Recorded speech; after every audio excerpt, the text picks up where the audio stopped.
मुख्यमंत्री नीतीश कुमार की राजनीति जल्द ही खत्म होने वाली है।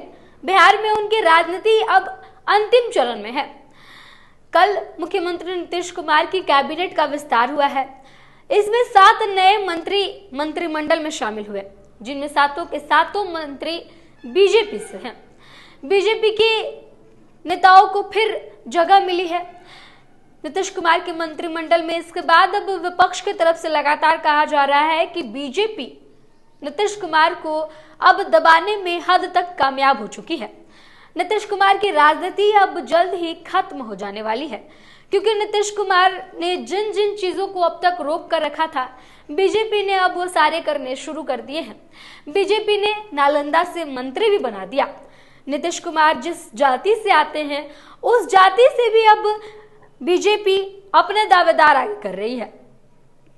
लिहाजा मुख्यमंत्री नीतीश कुमार अब दबते जा रहे हैं।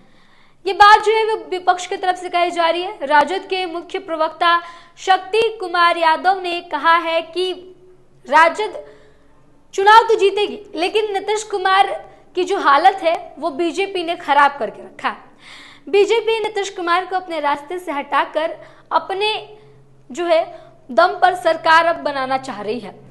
बीजेपी सीट बंटवारे को लेकर के भी कहीं ना कहीं अपना निशाना साध चुकी है।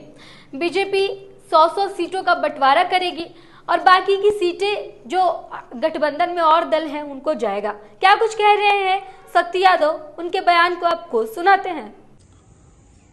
बिहार में हुए मंत्रिमंडल के विस्तार के बाद नीतीश कुमार जी की आभा और साख दोनों मिट्टी में मिल गई। जनता दल शरद जी की पार्टी थी, समाजवादी विचारधारा की पार्टी थी, समता पार्टी नीतीश कुमार जी की थी, जो भाजपा से रिश्ते जोड़े थे। लेकिन मैं देख रहा हूं कि इन दिनों भारतीय जनता पार्टी पूरी तरह से सीमों पर अपनी कब्जा जमा ली है।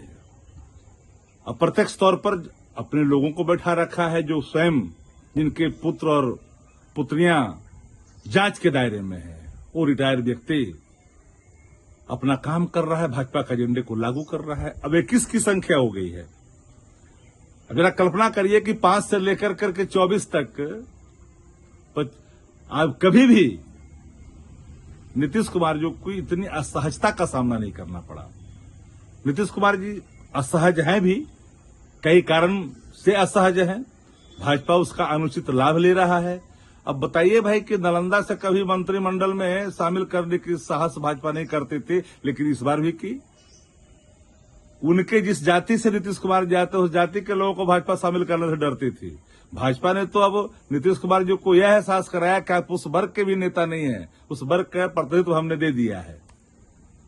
तो बिहार में जो देख रहे हैं भारतीय जनता पार्टी और जदयू का लड़ाई देख रहे हैं, आंतरिक लड़ाई चल रही है।